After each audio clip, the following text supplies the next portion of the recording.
Hey guys, Andrew McFarlane here from StartAJuiceBar.com. Hope you're feeling amazing, happy, and healthy. Today we are talking about one of the most critical things when it comes to your juice bar business's success. Before we dive into today's topic of conversation, if you guys are new to the channel and you don't know who I am, you don't know what we do, for over the last 10 years, myself, my agency, we have been running our own juice bar businesses as well as helping many people like yourself, hundreds of entrepreneurs all over the world run and launch and scale juice bar concepts, smoothie bar concepts, acai bowl businesses, healthy plant-based cafes, and so on. So all the information we're giving you here, it comes from experience. And also, thank you to all of you guys who have been hitting the like button. If you haven't done it now, this is an invitation to do that. This exposes people to this content, helps with the YouTube algorithm so more people can get exposed and learn how to launch these businesses successfully. So diving in. Right, what is this critical thing? Now, you guys know on this channel, if you've seen other videos, I'm posting a lot of content about strategies, operational strategies, marketing strategies, how to manage your staff. And these things are all fine and good, and they're important, and I hope you guys have been absorbing the information and taking it to heart. But also, it's important that we really look at our mind state and our mindset. And another way of saying that is how we think about our problems, how we think about our success. And so something that I've observed, because you guys know that I talk to a lot of people. I've talked to hundreds of people. Every year I talk to hundreds of people. And I start to see common themes. And these themes really give me insight into the people in the community, all of you guys, and how you guys are thinking about your problems.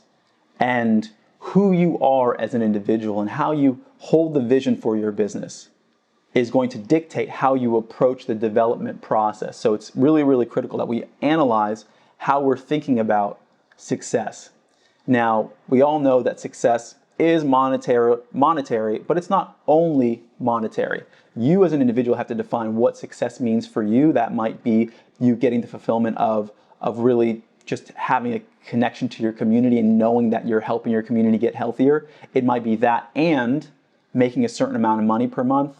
It might be a lot of things. But what I've observed as a common theme is that whether a lot of you out there know it or not, and entrepreneurs as a whole know it or not, most entrepreneurs approach their business development from a place of defining success as simply not failing. I want you to really get this, because there's a difference between success in the context of really thriving and then simply not failing. That's like living your life and believing that to live is only to not die, as opposed to what does it really mean to live a life of impact, of power. To me, that's a different goal. And so if you are of the mind state that you're looking at your success as simply not failing, you are going to, whether you know it or not, be contracted, and a lot of the decisions you are going to be making is from a place of fear.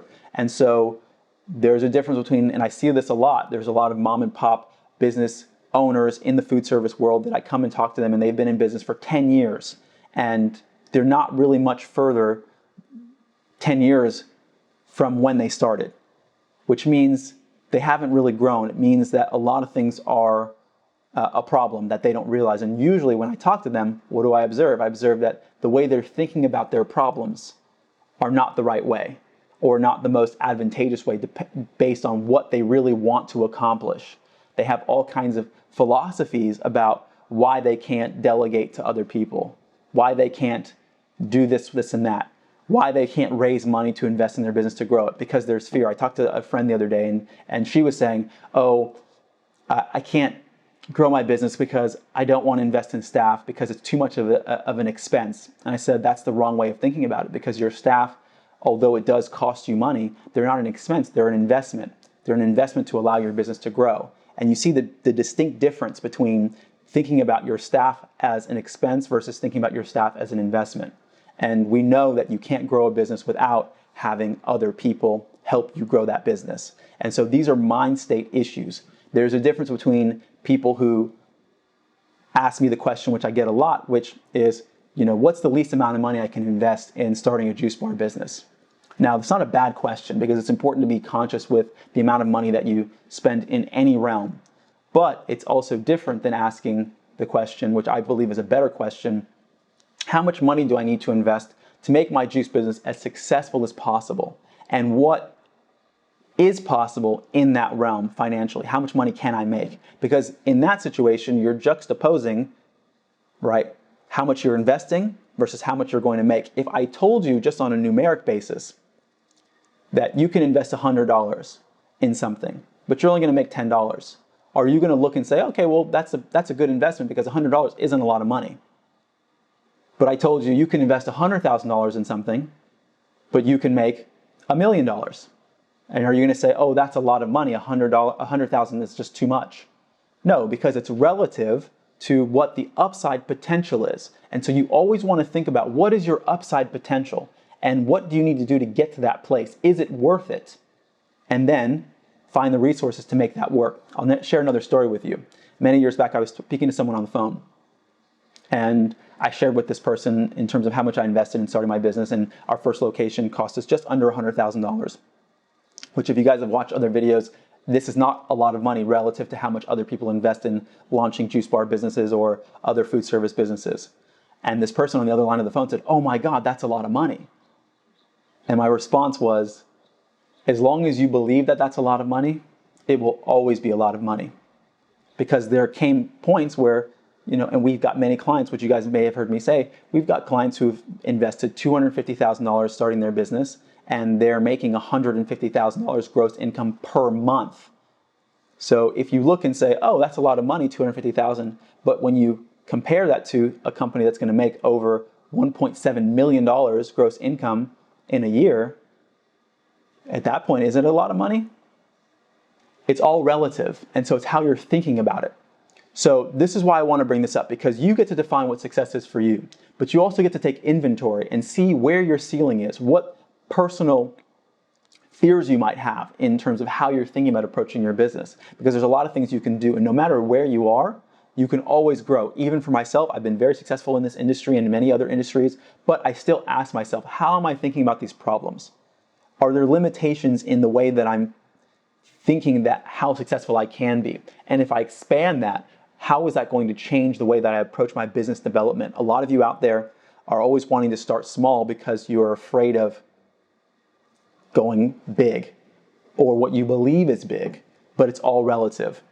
And so realize that sometimes that mindset will keep you limited and will keep you small, and it will keep you from a place of actually thriving and in your own definition. So get clear on that and really start to see if what actions you're taking and the way you're thinking about it actually align with ultimately what you want. So I'm going to leave it there. I want to hear from you guys. Do you guys like this content? You guys want to hear more things about your mind state and mindset? Because you guys know I don't create a lot of content on this, but I do feel personally that it's important.